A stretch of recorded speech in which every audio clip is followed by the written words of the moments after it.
Pertanyaannya, gimana kalau suatu saat pemerintah mengeluarkan kebijakan semua kendaraan harus menggunakan kendaraan yang...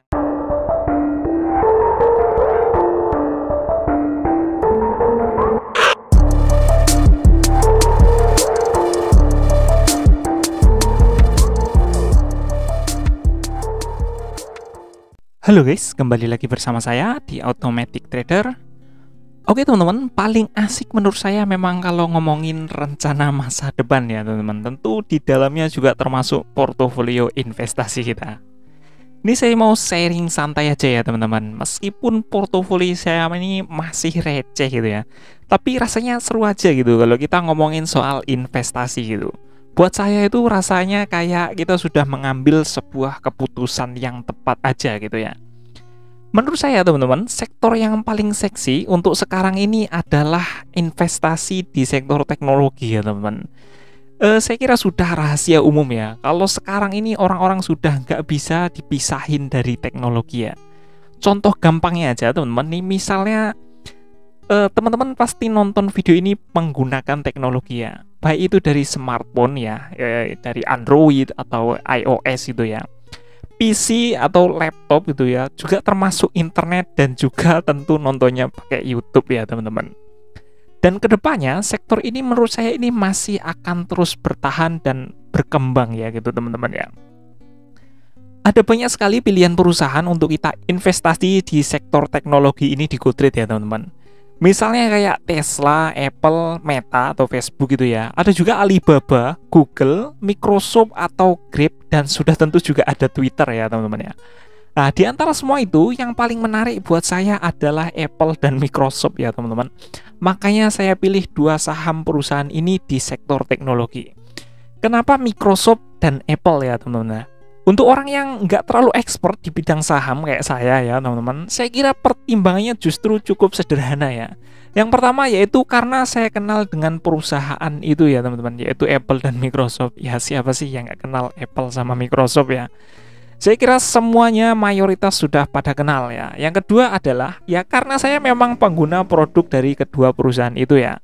Dan menurut saya produk mereka itu memuaskan ya. Tapi saya kira ini bukan menurut saya aja ya, tapi menurut kebanyakan orang ya, iPhone, macOS, Windows itu saya kira memang produknya sudah memuaskan ya menurut saya. Yang ketiga yaitu saya lihat dari dua perusahaan ini, keduanya itu membagikan dividen ya teman-teman. Ini jadi salah satu pertimbangan saya ya. Kemudian yang keempatnya, saya kira produk mereka teman-teman dari Apple dan juga Microsoft ini sudah bukan lagi sebuah lifestyle ya teman-teman.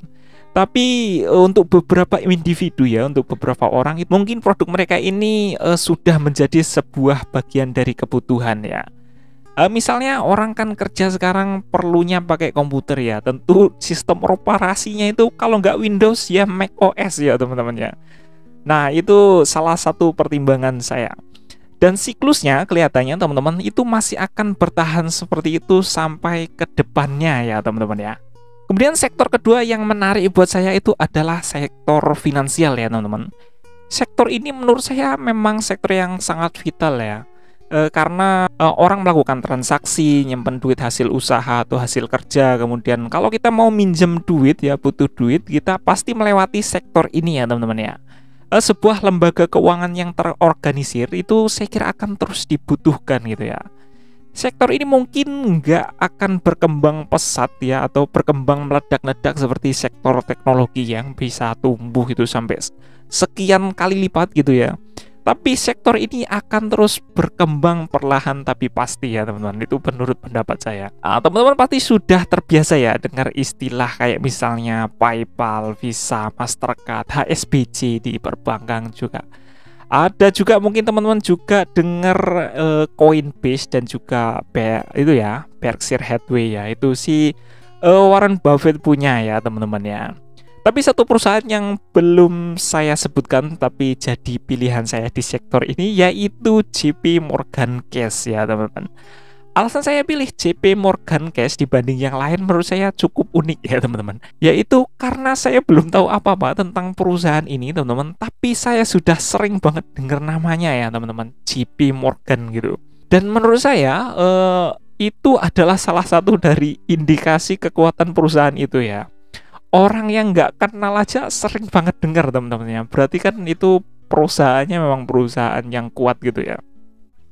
Dan lagi-lagi teman-teman, waktu saya buka, JP Morgan ini memiliki dividen yield yang sebesar 2,27% ya. Saya kira itu adalah informasi tambahan yang cukup bisa menambah keyakinan saya memilih JP Morgan ini ya teman-teman. Di sektor finansial juga saya punya Kredivo ya teman-teman ya, yang sahamnya itu senilai 10 US dollar per lembar ya, itu atau sekitar 145 ribuan gitu lah ya. Menurut saya Kredivo ini cukup inovatif ya teman-teman, karena melihat kesempatan dari gaya orang-orang belanja zaman sekarang ya, itu mulai sekarang kan banyak banget ya orang yang lebih suka belanjanya itu online ya, daripada kita langsung datang ke toko fisiknya gitu. Nah terkadang kita kalau memang mau belanja online itu kan duitnya kurang ya teman-teman, nanggung banget lagi kurangnya gitu. Udah kurangnya nanggung banget dan kita rasanya tuh pengen ngebet banget gitu, pengen beli barang impian kita gitu. Nah mungkin Kredivo itu jadi solusi untuk situasi seperti itu teman-teman. Makanya saya pilih Kredivo ke koleksi saham saya teman-teman ya. Gak tau deh ya, mungkin ini adalah salah satu alasan yang agak aneh untuk berinvestasi ya. Tapi ya saya tetap berinvestasi di Kredivo ya, atau beli saham Kredivo. Kan nggak terlalu mahal juga ya. Maksudnya kita bisa mulai nabung sedikit-sedikit gitu. Selanjutnya ada sektor otomotif ya teman-teman, yang ada di dalam pikiran saya ya. Kemarin-kemarin itu saya agak skeptis ya sama sektor ini, tentang perkembangannya gitu ya. Karena kan jalan-jalan ya di Jakarta apalagi itu udah pada macet teman-teman, mobil motor udah pada di mana-mana. Pikiran saya, siapa yang mau nambah kendaraan ya kalau jalannya udah pada penuh kayak gini ya di kota gitu ya. Ini yang nggak termasuk di kampung-kampung ya, termasuk di kampung saya itu jalan juga masih kosong gitu ya teman-teman. Tapi begitu mulai rame atau mulai keluar mobil listrik itu, kayaknya industri ini jadi kelihatan lebih menarik teman-teman ya. Semua orang kan sekarang mobilnya masih pakai BBM ya teman-teman. Pertanyaannya, gimana kalau suatu saat pemerintah mengeluarkan kebijakan semua kendaraan harus menggunakan kendaraan yang ramah lingkungan demi mengurangi polusi dan pemanasan global teman-teman. Saya kira industri ini bakalan menari-nari ya teman-teman, bakalan panen untung besar gitu ya teman-teman. Nah di sektor ini pilihan saya jatuh ke Toyota teman-teman ya, meskipun ada pilihan kayak Ford, Tesla, dan ada juga Ferrari gitu ya teman-teman. Alasannya juga sama ya kenapa saya pilih Toyota. Ya karena brandnya udah kenal ya, semua orang mayoritas sudah tahu Toyota lah ya, dari Alphard sampai Avanza. Kebanyakan orang pakai ya, sudah dipercaya brandnya. Jadi kemungkinan kalau suatu saat bikin mobil listrik juga bakalan dapat tempat di hati masyarakat ya teman-teman ya. Nah sekarang orang udah punya mobil teman-teman, tabungannya udah pada aman di JP Morgan. Nah orang-orang itu tinggal nongkrong-nongkrong sambil main handphone atau laptop ya, atau kerja gitu. Pertanyaannya nongkrongnya di mana gitu kan. Jawaban kita bisa aja kita nongkrongnya di KFC teman-teman ya. Selama negaranya aman, dalam artian nggak ada perang dan juga ada persoalan lain kayak pandemi kayak gini misalnya, saya kira tempat makan cepat saji kayak KFC, McD, atau bahkan tempat ngopi kayak Starbucks itu bakalan tetap jadi lifestyle ya teman-teman. Saya pikir kenapa enggak kita koleksi sahamnya ya teman-teman, salah satu dari mereka itu. Dan kayaknya KFC ini masih jadi yang terkuat teman-teman ya. Kenapa? Karena banyak banget KW-nya. Orang itu kadang-kadang kalau banyak KW-nya lama-lama, wah ini kok KW semua, lama-lama kan pasti tetap nyari yang asli gitu. Jadi KFC menurut saya masih yang paling oke di sektor makanan cepat saji ini. Jadi itu alasan saya pilih KFC ya teman-teman. Ya karena memang sudah perusahaan besar aja, jadi rasanya lebih nyaman aja gitu ya teman-teman ya. Tapi nggak melulu soal investasi jangka panjang dan cari aman ya teman-teman. Saya juga punya skill ya teman-teman ya. Saham skill itu yang memang saya minat buat spekulasi ya teman-teman. Karena memang sebenarnya saya itu kurang kenal sama perusahaan ini ya teman-teman ya. Bahkan saya juga baru dengar atau baru tahu perusahaan ini waktu saya buka GoTrade ya teman-teman. Tapi saya lihat skill ini ada bergerak di dunia pergamingan ya teman-teman. Dan kayaknya dunia pergamingan atau dunia e-sport ini mulai berkembang pesat ya teman-teman ya. Nah, justru karena saya belum pernah dengar inilah makanya saya pilih skill ini untuk berspekulasi teman-teman ya. Ya siapa tahu nanti dia punya rencana untuk melakukan ekspansi atau mungkin melakukan membuat produk-produk baru yang lebih dikenal di masyarakat lebih luas gitu ya teman-teman, sehingga sahamnya bisa mendapatkan investor baru dan sahamnya bisa naik berkali lipat gitu ya. Pengennya sih gitu ya teman-teman. Walaupun sih sebenarnya agak konyol ya teman-teman kalau saya pikir alasan saya pilih skill ini. Tapi ya namanya juga spekulasi teman-teman ya. Jadi kita ngambil resikonya lebih tinggi dari biasanya dan kita harus siap dengan segala kemungkinan terburuknya teman-teman. Nah yang terakhir teman-teman, ini saya punya saham Manchester United ya teman-teman. Ini sebenarnya saya beli karena saya penggemarnya aja sih. Ya meskipun bukan penggemar yang segitu fanatiknya teman-teman ya, tapi tetap kesel juga sih. Semenjak ditinggal Sir Alex Ferguson itu sampai sekarang performanya itu masih angin-anginan ya. Tapi karena memang penggemar ya, jadi saya tetap beli aja sahamnya teman-teman ya. Ya kalau teman-teman termasuk fan MU juga, ayolah kita ikut invest saja ke MU ini ya, biar bisa beli pemain atau ganti pelatih siapa kayak gitu ya, biar greget gitu. Invest aja pakai GoTrade teman-teman ya.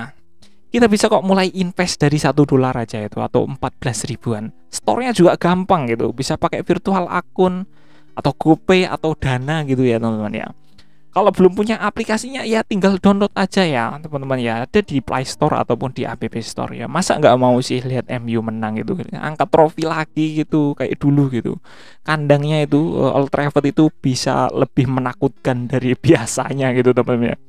Sekarang masa main di Old Trafford kalah gitu ya. Waduh, itu sungguh miris sekali ya teman-teman. Walaupun kita sudah punya Ronaldo lagi, tapi belum ngangkat banget ya teman-teman ya. Oke, jadi itu ya teman-teman saham-saham pilihan saya dan alasan saya untuk memilih saham-saham untuk saya koleksi ya teman-teman. Itu adalah pendapat saya pribadi. Teman-teman tentu punya pandangan sendiri dan mungkin saja berbeda dengan saya, dan itu sah-sah saja ya teman-teman. Tapi yang terpenting adalah kita harus belajar nabung ya teman-teman, dan saya kira GoTrade adalah platform yang memfasilitasi kita untuk mulai menabung atau bisa juga kita mulai berspekulasi di market US dengan sangat praktis dan murah ya teman-teman ya. Oke teman-teman, cukup sekian dulu untuk video kali ini. Semoga informasi yang saya sampaikan ini bisa menambah referensi pengetahuan teman-teman semuanya. Terima kasih sudah nonton video ini sampai selesai. Jangan lupa buat like dan subscribe kalau suka dengan konten-konten seperti ini. Dislike aja kalau nggak suka. Mohon maaf kalau ada kesalahan atau kekeliruan dalam menyampaikan informasi. Silahkan teman-teman tuliskan informasi yang lebih lengkap dan lebih tepat di kolom komentar, biar teman-teman yang lain juga bisa mendapatkan informasi yang lebih akurat. Semoga video ini bermanfaat dan sampai ketemu lagi di video saya selanjutnya.